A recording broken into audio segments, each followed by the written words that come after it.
2월 둘째 주일입니다. 오늘은 마가복음 10장 32절에서 40절까지 말씀을 통해서 하나님이 기뻐하시는 기도라는 제목을 가지고 오늘 본문 말씀 함께 살펴보기 원합니다.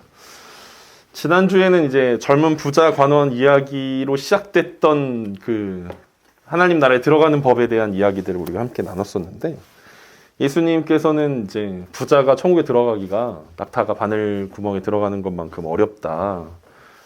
그리고 그래서 그 얘기를 들었던 베드로가 갑자기 예수님, 우리는 모든 것을 버리고 예수님을 따랐습니다라고 이제 얘기했더니 예수님께서 그럼 100배나 더 얻게 될 것이다. 그래서 공평하신 하나님께서 우리가 이 땅 가운데 이렇게 잘 누리지 못하게 살아가지만 영적인 것들로 채워주시겠다. 특별히 지난주 말씀 이제 이후에 제 집에서 곰곰이 생각하면서 100배의 열매들을 예수님께서 약속하셨는데, 그게 이제 영적인 것들이고 어떤 공동체적인 것들이라면 나는 누군가의 아버지가 되고 있는가? 나는 누군가의 그 형제가 되어주고 있는가? 예수님이 약속하신 약속대로 되려면 내가 누군가의 그 형제가 되고 아버지가 되고 어머니가 되고 집이 되고 땅이 되어줘야 되는데, 그렇게 사는지 않으면서 예수님의 약속이 이루어지길 기다리는 것은 안 되지 않을까? 뭐 그런 생각들도 했습니다.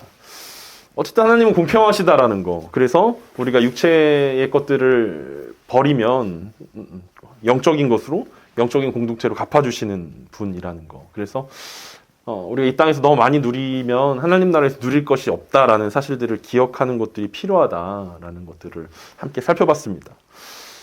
지난주에 그 말씀 이후에 예수님은 계속해서 예루살렘으로 이동하시는 중입니다. 오늘 본문으로 함께 들어가 보도록 하겠습니다. 32절에 보니까 예루살렘으로 올라가는 길에 예수께서 그들 앞에 서서 가시는데 그들이 놀라고 따르는 자들은 두려워하더라. 이에 다시 12제자를 데리시고 자기가 당할 일을 말씀하여 이르시되. 그 부유함에 대해서 또 하나님 나라에 들어가는 법들에 대한 그런 이야기가 조금 숙연하게 이들의 분위기를 만들었겠지만, 이제 그것을 뒤로 하고 예수님과 제자들은 이제 예루살렘으로 올라가고 있었습니다. 그리고 예수님은 선두에 서서 길 맨 앞에 서서 제자들과 무리들을 이끌고 계십니다. 마치 목자 되신 예수님의 모습을 우리가 함께 살펴볼 수 있습니다. 그런데 그런 예수님을 보면서 제자들은, 그리고 무리들은 놀라고 두려워했다라고 이야기합니다. 예수님이 목자 되주시고 우리의 길 앞서서 우리를 이끌어 주신다면 마음이 편안하고 좋아야 될 텐데, 오히려 제자들과 무리들은 놀랍고 두려웠다라고 이야기합니다. 왜냐하면 이제 곧 예루살렘에 도착하게 될 거라는 거죠. 이제 얼마 남지 않았다라는 거예요. 예루살렘까지의 여정이 얼마 남지 않았어요. 그럼 이제 예수님과 함께 나아가는 이 길 끝에서 예루살렘에 도착하게 될 건데, 그러면 이제 이 사람들의 생각 속에서 예수님은 정치적이고 군사적인 메시아이기 때문에 전쟁을 준비해야 되는 상황이라는 거죠. 예루살렘에 들어가기 전에 군대 조직이 갖춰져 있어야 되고 무기가 지급돼야 되고 좀 훈련을 하기도 하고 어떤 지휘관들을 세워서 조장을 세우고 우리가 어떻게 공략을 할 것이다. 예루살렘 동쪽으로 우리가 들어가서 어떻게 진행을 할 것이다. 뒤에 뭐 아군이 있다. 뭐 누군가 있을 것이다. 뭐 이런 것들이 있어야 되는데 거의 다 왔는데 사람들은 아무것도 보지 못하고 있다라는 거죠. 예수님은 준비가 되지 않는 것처럼 그들에게 보였습니다. 물론 예수님께서 이전에 보이셨던 수많은 기적들이 그들의 머릿속에 각인되어 있기 때문에 예수님 이번에도 또 기적으로 또 이렇게 때우시려고 하시는 건가? 기적을 베풀어서 예루살렘을 함락시키려고 하시는 건가?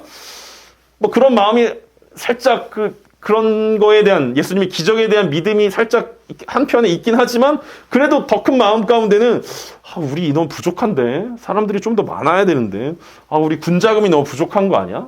우리 맨날 한 끼 먹고 또 한 끼 막 굶고, 예수님 또 밥 없습니다 이러면 또 예수님 기도해 주시고, 막 이런 상황 가운데 식량이 좀 넉넉해야 되는데, 전쟁엔 보급인데, 무기가 없는데 우리는 그거 없다고 하더라도 그러면 예수님 지금 지지율로 괜찮은가? 예수님의 지금 인기로 지금 우리가 예루살렘 갈 수 있는가? 지지율이 좀 더 올라가야 되는데 너무 지지율이 안 나오네. 막 이러면서 이들 마음 가운데 여러 가지 생각들이 들었을 거라는 거죠. 필요한 것들, 그리고 또 더해져야 되는 것들, 어떤 사람들, 우리 가운데는 제갈공명 같은 책사가 없는데, 어떤 뭐 이런 사람들이 필요한데, 12제자들 쟤네 믿고 우리가 가도 되는 거야? 뭐 이런 생각들도 사람들 마음 가운데는 있었겠죠. 정말 이 예수님과 함께 가면 이 로마의 압제에서 예수님이 우리를 구원해 줄 수 있는가? 그냥 이대로 예수님과 같이 가다 보면 정말 예수님이 얘기하셨던 것처럼 예수님 십자가에서 죽으시고 우리도 개죽음을 당하는 건 아닌가? 이런 상황 가운데 예수님은 왜 이렇게 태어나실까? 아직 준비가 부족한 것 같은데 예수님은 왜 아무 얘기 안 하실까? 우리 보고 뭐 가져오라고 하시지도 않고 어디 뭐 준비하라고 얘기하시지도 않고 이런 여러 가지 생각들이 들었다라는 거죠. 이런 걱정과 염려가 들 때 이 제자들과 무리들이 해야 되는 것은 무엇이었겠습니까? 바로 기도라는 거죠. 사실은 염려하고 걱정하고 놀라고 두려워해야 될 것이 아니라 사실은 이런 상황 가운데 하나님의 나라를 위해서 간구하는 일들이 필요했는데 이들은 그냥 놀라고 두려워했다라는 거죠. 심지어 예수님과 함께하고 있음에도, 예수님과 같이 걸어가고 있음에도 불구하고 이들은 두려워하고 있었다라는 것입니다. 이런 여러 가지 생각이 들 때 예수님은 12제자를 다시 부르십니다. 그리고 예루살렘으로 가는 목적과 이유에 대해서 다시 한번 따로 설명해 주십니다. 33절과 34절입니다. 보라, 우리가 예루살렘에 올라가노니 인자가 대제사장들과 서기관들에게 넘겨짐에 그들이 죽이기로 결의하고 이방인들에게 넘겨주겠고 그들은 능욕하며 침뱉으며 채찍질하고 죽일 것이나 그는 3일 만에 살아나리라 하시니라. 우리가 지금 보고 있는 것처럼, 가고 있는 모든 사람들이 알고 있는 것처럼 예수님은 지금 예루살렘으로 가는 길이었습니다. 그냥 그 길은 예루살렘으로 밖에 못 가는 거예요. 그냥 쭉 가다 보면 그냥 여리고가 나오고 여리고 이후엔 예루살렘이 나오는 거니까. 그리고 예수님은 예루살렘에서 일어날 일들이 어떤 전쟁이나 혁명 같은 일들이 아니라고 말씀하십니다.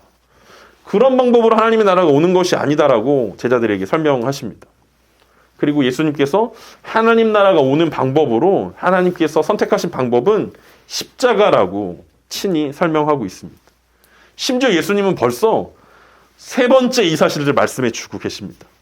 마가복음 8장에서 베드로가 주는 하나님의 아들이십니다라는 고백 이후에 예수님은 십자가를 설명하셨습니다. 마가복음 9장에서 제자들끼리 누가 높냐고 싸울 때 예수님은 십자가를 설명하셨습니다. 오늘은 어떤 상황이냐면 젊은 부자 관원 이후에 이제 십자가를 설명하고 계십니다.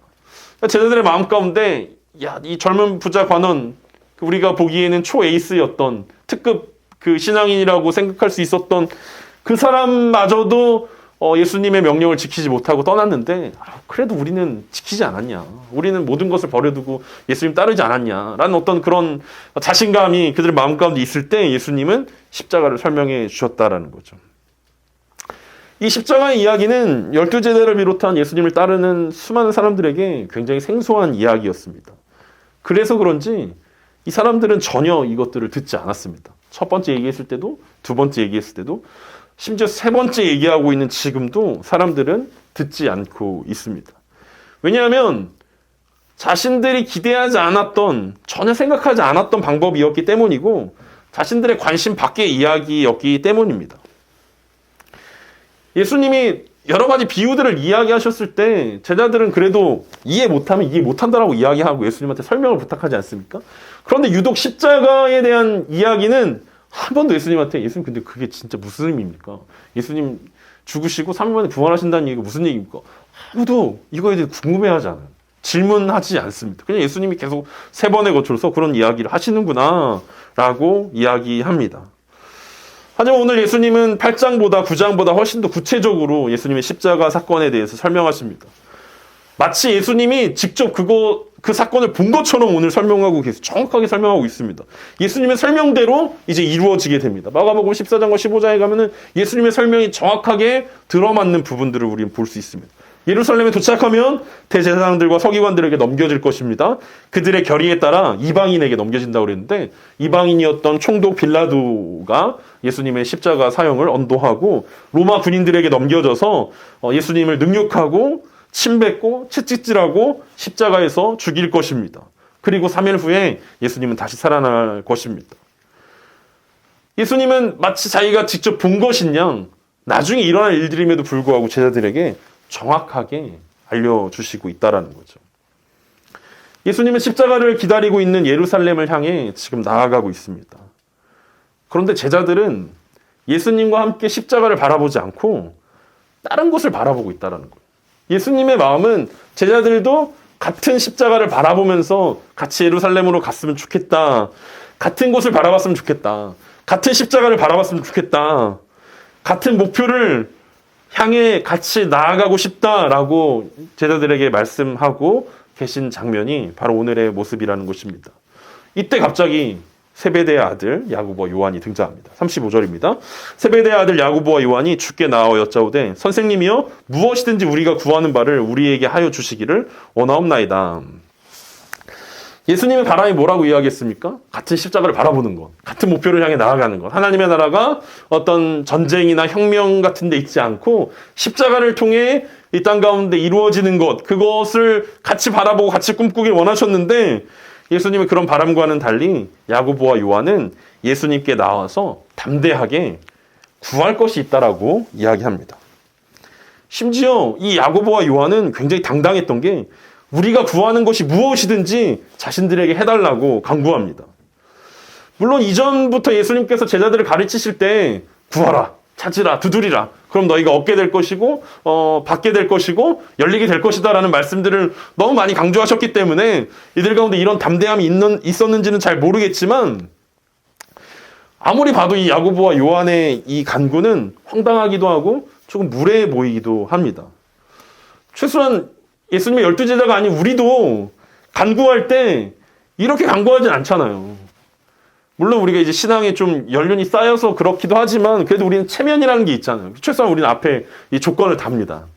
우리가 구하는 거에 조건을 다져. 하나님의 뜻이면 저희가 구하는 것을 주셨으면 좋겠습니다. 하나님의 뜻이면 이게 이루어졌으면 좋겠습니다. 하나님의 뜻이면 제가 달라고 하는 것이 좀 얻어졌으면 좋겠습니다. 라는 그래도 최소한 물론 뭐 마음은 아니지만 그래도 하나님의 뜻이라는 어떤 조건들을 우리가 이야기하고 간구하는데 야고보와 요한은 아예 그런 것도 없이 그냥 당당하게 예수님 무엇이든지 우리가 구하는 대로 우리가 받기 원합니다. 그런데 야고보와 요한은 그것보다 너무 심한 거 아닙니까? 무엇이든지 주기를 원하옵나이다. 그럴듯해 보이지만 마치 하나님을 향해서 협박하는 것 같기도 하고 자신들에게 마땅히 해주셔야 한다는 느낌이 들 정도입니다. 그런데 우리가 사실 하나님의 뜻이라는 어떤 조건을 빼놓고 보면 사실은 야고보와 요한의 기도와 우리의 기도가 크게 다르지 않다라는 것을 우리는 너무나 잘 알고 있습니다. 우리도 비슷하게 얘기하지 않습니까? 하나님의 뜻이면 이루어지길 원합니다. 하나님의 뜻이면 우리가 얻었으면 좋겠습니다라고 이야기하지만 또 조건이 하나 더 붙지 않습니까? 근데 안 들어주시면 저 삐질 거예요. 근데 안 들어주시면 저 하나님 안 믿을 거예요. 근데 안 들어주시면 저 교회 안 나갈 거예요. 무슨 하나님이 그래? 라고 이렇게 조건을 달기도 하고 전능하시다면서 이런 것도 안 들어줘 라고 우리는 하나님을 향해 이야기하고 있지 않습니까? 그게 마치 야고보와 요한이 예수님께 간구했던 기도와 우리의 기도가 너무나 닮아있는 모습이라는 거죠. 무엇이든지 우리가 구하면 얻겠다고 하셨는데 왜 예수님 안 주십니까? 왜 얻지 못합니까? 라고 우리가 당당하게 요구하는 것이 사실은 야고보나 요한 그리고 우리의 모습과 너무 닮아있다라는 것입니다. 예수님께서 뭐라고 말씀하십니까? 36절에서 이르시되 너희에게 무엇을 하여 주기를 원하느냐? 이어지는 37절에서 야고보와 이걸 원합니다. 여짜오되 주의 영광 중에서 우리를 하나는 주의 우편에 하나는 좌편에 앉게 하여 주옵소서.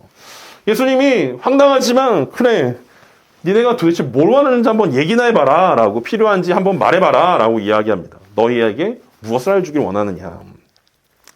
야고보와 요한의 바램은 이것이었습니다. 주의 영광 중에서.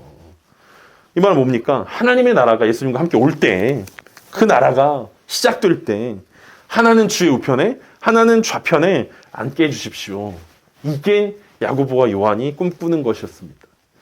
앞에서 사람들이 두려워했던 일 중에 하나가 뭐였습니까? 우리는 왜 조장이 없지, 조장이? 지휘관이 왜 없지? 그래도 다 무슨 뭐라 그러죠? 사병이 아니라 어떤 지휘관도 필요하고 우리 뭐 어떤 조선시대로 이야기하면 영의정, 우의정, 좌의정 이런 것도 필요한데 예수님 왜 그런 걸 안 세우지? 이런 것들이 있었잖아요. 근데 야고보 요한이 이제 그것을 요구했다라는 거죠. 왜냐하면 지난주 본문에서 예수님은 베드로의 이 자신감 넘쳤던 예수님 우리가 모든 것을 다 버려두고 예수님 쫓지 않았습니까? 라고 얘기했을 때 예수님의 마지막 말이 뭐였습니까? 먼저 된 자가 나중되고 나중된 자가 먼저 된 자라고 말씀하시지 않았습니까? 이게 야고보와 요한에게는 예수님의 사인이라고 생각했던 거예요. 이 말을 오해했다라는 거죠. 아, 하나님의 때다. 하나님이 우리에게 사인을 주시고 있다라는 생각들을 하게 되었습니다. 왜냐하면 자칭 1인자였던 자칭이면서 타칭이죠. 어쨌든 제자들 사이에서 암묵적으로 베드로가 1인자다라는 어떤 그런 마음들, 그런 생각들, 예수님의 오른팔은 베드로다라는 마음들이 있었는데 예수님께서 먼저 된 자가 나중 된 자라는 이야기를 해주심으로 아, 베드로가 이제 떨어졌구나. 베드로가 이제 넘어졌구나. 이제 베드로는 예수님이 인정하지 않기로 했구나라고 오해했다라는 거예요. 그런 생각만 하고 있으니까 예수님의 이 말이 자신들에게 하나님의 놀라운 사인으로 들리는 거죠. 하나님이 우리 허락하시는구나. 이제 베드로를 제끼고 우리가 이제 1인자로 올라갈 수 있겠구나. 최고의 타이밍이라고 생각하게 됐다라는 거죠. 요즘 동계올림픽 시즌이고 우리 지난주 동안 이제 쇼트트랙 경기를 열심히 보지 않았습니까? 네. 그 경기랑 너무 똑같은 거예요. 1위로 달리고 있던 선수가 넘어졌어요. 그러니까 2위와 3위로 달리고 있던 선수들에게 기회가 온 거죠. 야, 1위가 넘어졌다, 1위가. 이제 2위 싸움 아니냐. 이러면서 이제 후발 주자들이, 뒤에 이제 따르고 있었던 그룹들이 열심히 달리는 거죠.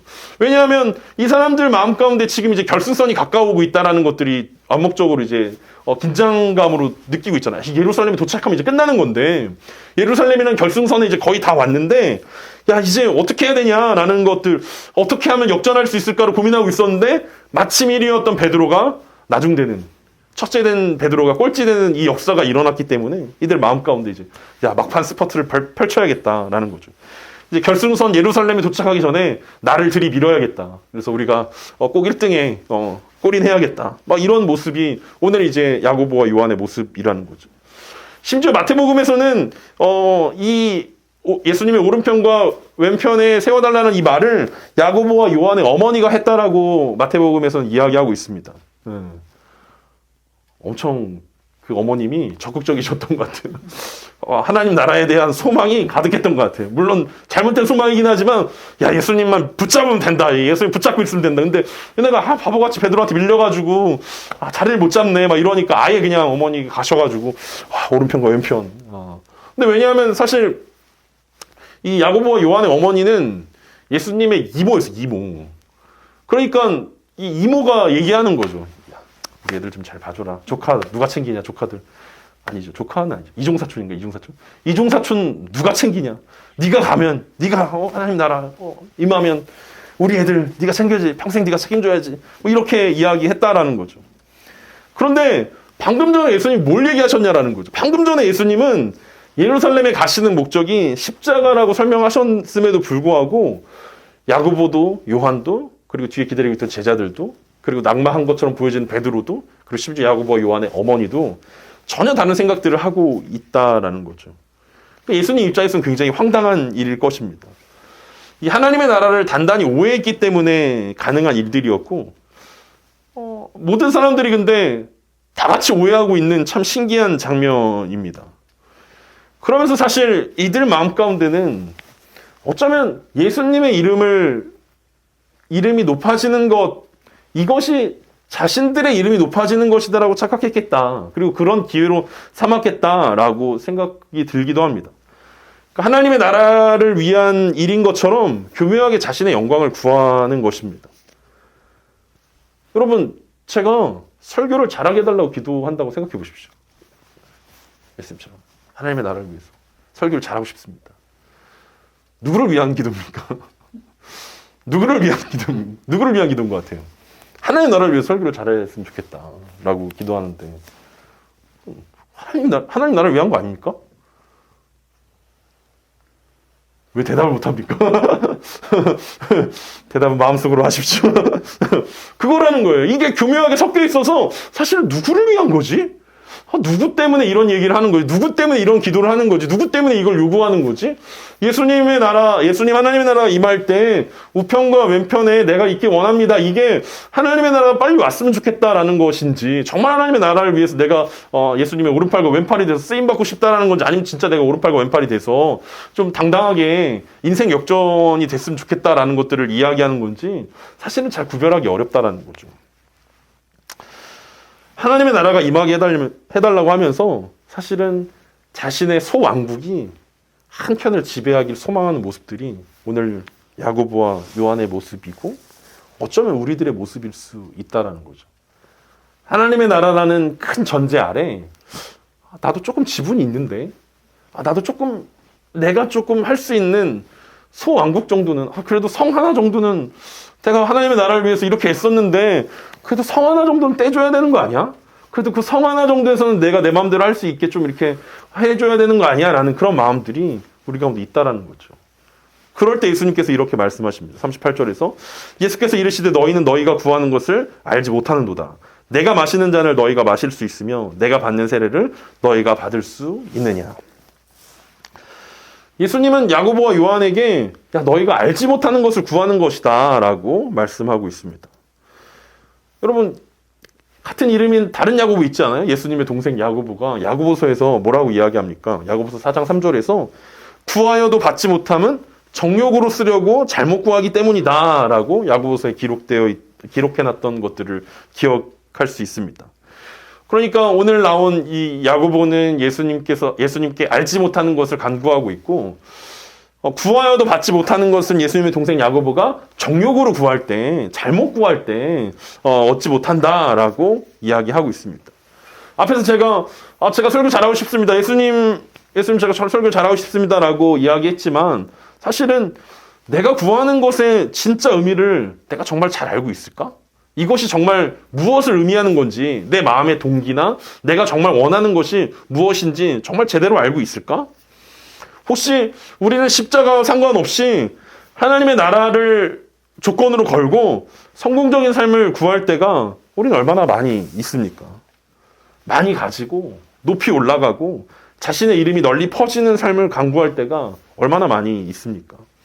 그것만 있으면 행복해질 것 같고 성공한 인생이라고 부를 수 있을 것 같지만 사실은 하나하나 꼼꼼히 따지고 보면 하나님의 나라랑 전혀 상관없는 것들을 우리가 구하면서 하나님의 나라라고 우리는 이야기할 때가 하나님의 나라를 위해서라고 이야기할 때가 많이 있다라는 거죠. 마치 오늘 알지 못하는 것들을 구하고 있는 야고보와 요한의 모습처럼 우리도 사실은 하나님의 나라를 위해서 달라고 이야기하지만 아무런 유익을 주지 못한다는 거죠. 하나님의 나라를 위해서 예쁜 여자친구가 필요합니다. 하나님의 나라를 위해서 좋은 집이 필요합니다. 하나님의 나라를 위해서 좋은 가정이 필요합니다. 하나님의 나라를 위해서 좋은 직장이 필요합니다라고 이야기하지만 사실은 우리의 관심과 우리의 강조는 내가 원하는 것들이 있지 하나님의 나라에 있지 못하다라는 사실들을 기억할 수 있어야 된다는 거죠.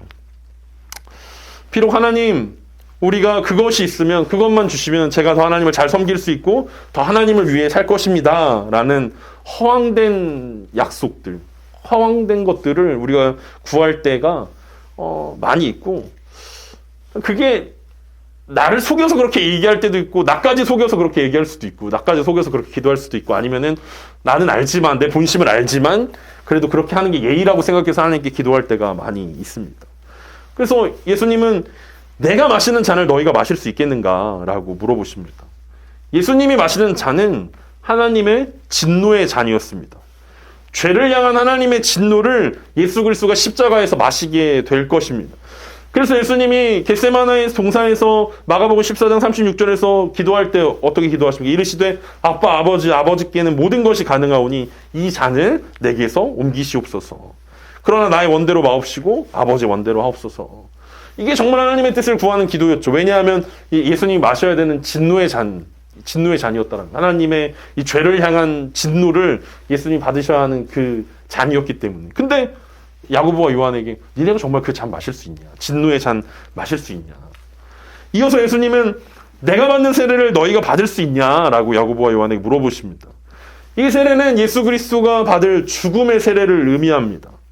다시 말해 예수님은 고난과 죽음이 기다리는 십자가를 향해 달려가면서 야고보와 요한 그리고 주변에 있는 제자들에게 이것을 정말 함께 받을 수 있냐라고 물어보고 계신 것입니다.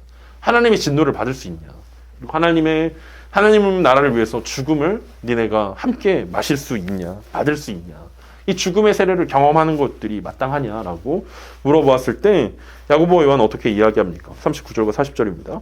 그들이 말하되 할 수 있나이다. 예수께서 이르시되 너희는 내가 마시는 잔을 마시며 내가 받는 세례를 받으려니와 내 좌우편에 앉는 것을 내가 줄 것이 아니라 누구를 위하여 준비되었든지 그들이 얻을 것이니라. 처음부터 오해하기 시작했던 야고보와 요한은 끝까지 계속 오해의 컨셉을 계속 밀고 갑니다. 왜냐하면 놀랍게도 야고보와 요한이 제가 진노의 잔을 마시겠습니다. 죽음의 세례를 제가 경험하겠습니다. 예수님, 제가 예수님 따라오기 위해서 아버지도 버리고 배도 버리고 재산도 버리고 예수님 여기까지 쫓아왔는데 마지막 그거 못 마셔가지고 마지막 그 진노의 잔 못 마셔가지고 마지막 그 죽음의 세례를 못 받아가지고 제가 여기서 낙오가 된다면 얼마나 억울하겠습니까? 끝까지 제가 함께 하겠습니다. 라고 이야기합니다. 아마 이 말을 제대로 이해했는지 아니면 이해하지 못했는데 성모에 대한 욕망 때문에 이렇게 얘기했는지는 잘 모르겠지만 나중에 한번 인터뷰해보고 싶죠. 그때 무슨 마음으로 하겠다고 그때 무슨 마음으로 자신 있게 한다고 이야기했습니까? 도대체 무슨 생각이었습니까? 라고 물어보고 싶은데 아마 하나님 나라를 오해했기 때문에 그냥 그 잔과 그 세례의 의미들을 제대로 이해하지 못했던 것 같아요. 그냥 예수님이 요단강에서 세례 받았던 거, 그 세례 받으라는 건가? 세례 요한 없는데 어떻게 다시 받지? 어쨌든 뭐 세례 받으면 되지 뭐. 잔 뭐 이거 뭐 예수님 나중에 성찬식 할 때 그 마지막 최후의 만찬에서 그 포도주 주신 그 잔인가? 뭐 이런 생각했겠죠. 그런 잔, 그런 세례. 아마 이렇게 오해했었던 것 같습니다. 그래서 예수님 뭐 어렵지도 않은데 지금 배도 버리고 아버지도 버리고 하는데 그 정도 못하겠습니까? 라고 생각했던 것 같습니다. 예수님의 잔과 세례는 그 의미가 크게 중요하지 않다라고 생각했던 것 같다라는 거죠.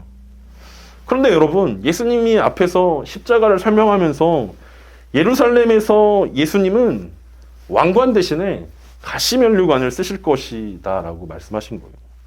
왕좌에 올라가는 대신에 십자가에 오르게 될 것이다 라고 말씀하신 거죠. 단단히 오해하고 있는 거예요. 예수님이 말씀하신 것은 가시면류관이고 십자가였다라는 거죠. 야고보와 요한이 꿈꿨던 왕좌나 어떤 큰 면류관이 아니라 황제의 면류관이 아니라 가시면류관이고 십자가라는 거죠. 그리고 좌우편에 누가 앉게 됩니까? 야고보와 요한이 아니라 두 강도가 앉게 되는 것입니다. 우리가 잘 알고 있잖아요. 어떻게 되는지. 예수님은 야고보와 요한에게 내 좌우편에 앉는 것은 하나님의 계획 안에 있는 거라고 말씀하십니다. 하나님이 준비하신 대로, 하나님이 계획하신 대로 그 사람들이 받게 될 것이다라고 이야기하죠. 아마 이 야고보와 요한은 굉장히 서운했을 거예요. 그래도 우리가 베드로만큼은 아니지만 그래도 우리가 지분이 좀 있는데 이종 사촌인데 그래도 우리가 초창기 스타트업 하실 때 예수님 스타트업 하실 때 우리가 초창기부터 열심히 지분이 있는데 그 오른쪽하고 왼쪽이 누구라는 거야. 이제 경쟁이 시작됐겠죠. 더 우리도 아니면 도대체 누구지? 누구한테 준다는 거지? 결국 베드로가 들었던 먼저 된 자가 나중 된다는 이야기에 야고보와 요한도 같이 해당된다는 이야기를 듣게 되었다라는 거죠. 우리도 아니래. 그러면서 야고보와 요한이 낙심했겠죠. 엄마한테 가서 일렀을지도 모르겠다. 엄마 우리 아니래. 우리 말고 다른 사람이 있대. 막 이러면서 속상했을 것입니다. 그런데 여러분, 예수님을 위해서 모든 것을 버려두고 예수님을 따랐던 제자들이 아니라 예수님 좌편과 우편에 서게 되는 사람은 예수님을 처음 만난 두 명의 강도였습니다. 아마 이 좌편과 우편의 두 명의 강도를 봤던 이 야고보와 요한은 자신들이 했던 이야기가 생각났을 것입니다. 마치 베드로가 네가 닭 3번 울기 전에 나를 부인할 것이다 라고 했을 때 펑펑 울었던 것처럼 어쩌면 요한과 야고보도 예수님 좌편과 우편에 이 두 강도가 함께 서 있는 것을 보면서 야, 우리가 진짜 무지했구나. 우리가 하나님의 나라를 정말 오해했구나. 예수님께 도대체 뭘 구했던 거야? 소름. 막 이러면서 내가 저기 십자가에 못 박힐 수도 있었네. 막 이런 생각들 하지 않았겠습니까? 이 예수님께서 야고보와 요한이 오해해서 할 수 있습니다라고 이야기했는데 예수님께서는 또 그 오해를 진심으로 받으십니다. 그래, 너희가 내 잔과 내 세례를 받게 될 것이야 라고 예수님께서 말씀하십니다. 그 말씀대로 야고보는 12제자 중에 가장 먼저 죽음의 세례를 받게 되고 순교에 이릅니다. 요한은 가장 늦게까지 살아남지만 유배를 당해서 그 고난의 잔을 마시게 됩니다. 하나님이 준비하신 대로 야고보와 요한에게 이루어지고 있습니다. 무엇을 구했는지는 잘 몰랐지만 어쨌든 자신들이 구했던 대로 이루어지게 된 것입니다. 오늘 말씀 가운데 야고보와 요한은 이 자신들의 야망을 숨김없이 드러냅니다. 하나님과 상관없는 자신들의 야망이 그들이 모든 사람들보다 좀 뛰어났으면 좋겠다, 내 위치가. 이 불안정한 이 위치가 이 12제자 중에 좀 공고해졌으면 좋겠다. 그래서 내가 명령을 내릴 수 있는 위치가 됐으면 좋겠고 영향력을 주는 위치에 올라갔으면 좋겠다. 이게 야고보와 요한이 꿈꿨던 것입니다. 그리고 다음 주에 우리가 만나게 될 본문에선 이런 야망이 야고보와 요한에게만 있었던 것이 아니라 다른 10명의 제자들에게도 동일하게 있다라는 사실들을 우리는 확인해 볼 수 있습니다. 하나님의 나라를 제자들도 오해하고 있었다라는 것들을 확인하게 됩니다. 그리고 예수님은 아주 강력한 처방을 내리십니다. 이것은 다음 주 마가복음의 핵심 구절인 마가복음 10장 45절을 통해서 우리가 함께 살펴보게 될 것입니다. 다시 본문으로 돌아와서 오늘 야고보와 요한의 요청과 예수님의 대답 사이에 우리는 놓여 있습니다.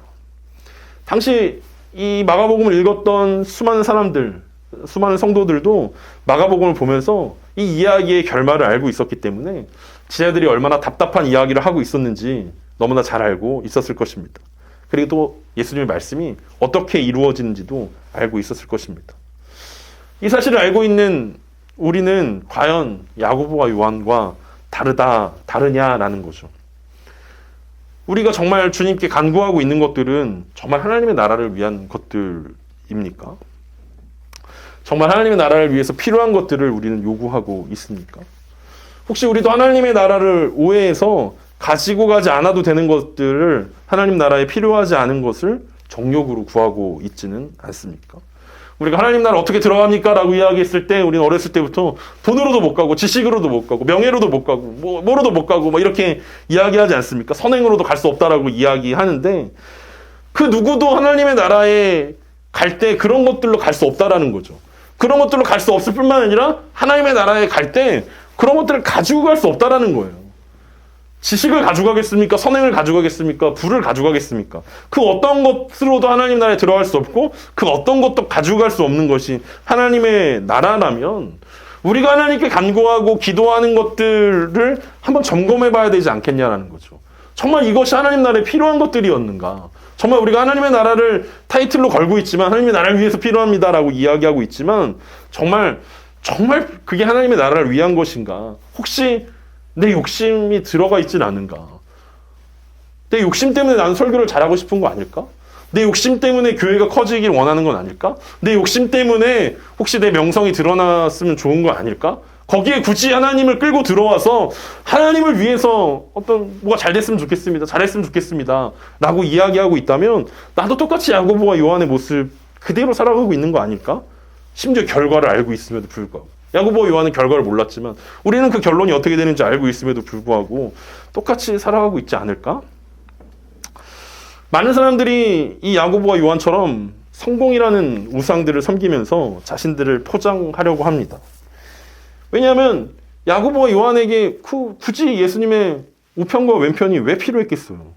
어차피 12제자인데 우리가 지금 보면은 12제자 야고보는 심지어 12제자 중에 최초의 순교자 사도 요한은 마지막까지 살아남아서 많은 그 복음서를 쓰고 서신서를 썼던 그 예수님의 12제자인데 굳이 왜 예수님의 우편과 왼편이 왜 필요했을까? 왜 더 높은 지위와 더 높은 명성이 왜 필요했을까? 아마 이 자칭타칭 수제자였던 베드로 때문은 아니었을까라는 생각들이 듭니다. 이 앞에서 내 위에 있는 저 채를 제끼면 될 것 같은데 라는 비교하다 보니까 내가 좀 더 올라갔으면 좋겠는데 내 영향력이 좀 더 좋았으면 좋겠는데 그리고 뒤에서 치고 올라오는 뭐 가룟 유다를 비롯한 다른 제자들이 있지 않겠습니까?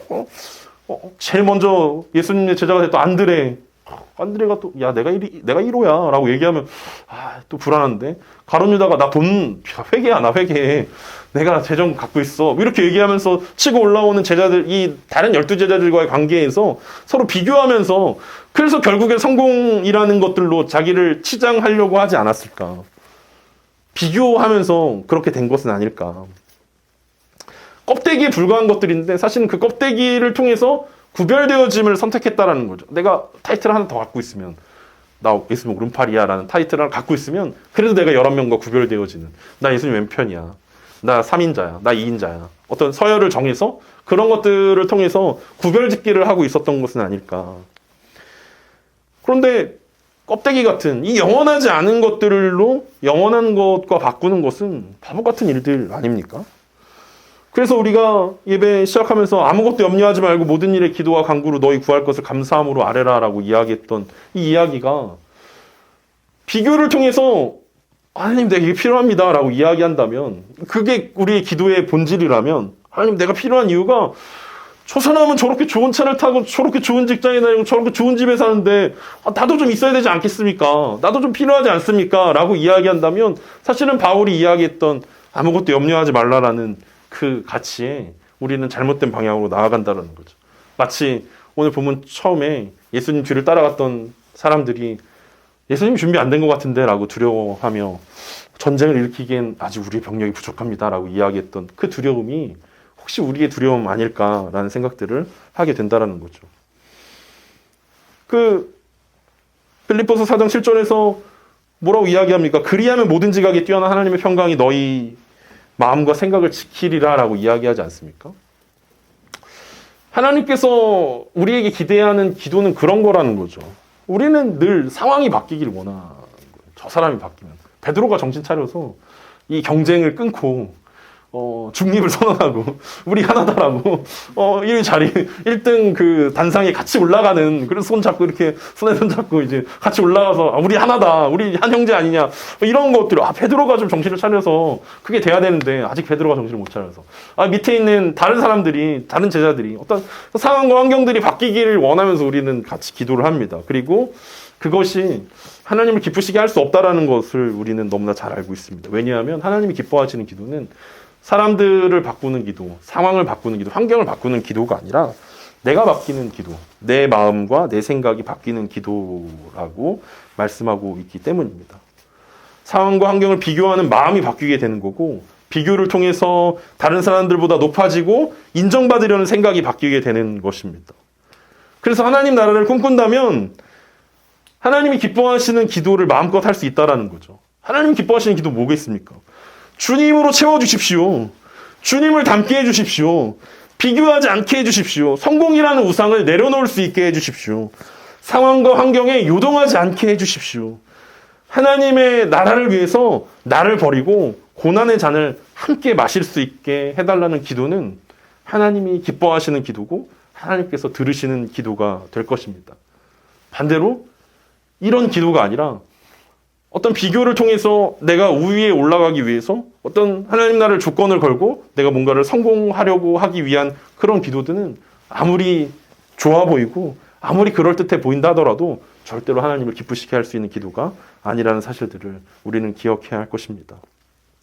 혹시 우리 마음 가운데 예수님이 아직 준비가 안 된 것 같은 느낌이 들 수 있습니다. 그때 이 빌립보서 4장 6절에 아무것도 염려하지 말고 라는 이 말씀을 기억해 보십시오. 혹시 우리 기도에 하나님 이걸 주셔야 됩니다. 하나님 나라를 위해서 이거 이런 거 주셔야 됩니다.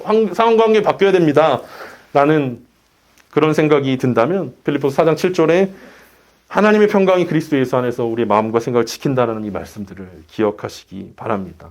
그러면 우리는 야고보와 요한의 이런 어이없는 간구가 아니라 정말 하나님을 기쁘시게 하는 기도, 정말 하나님을 기쁘시게 하는 삶으로 우리가 살아낼 수 있는 그리스도의 참된 제자가 될 수 있을 것입니다.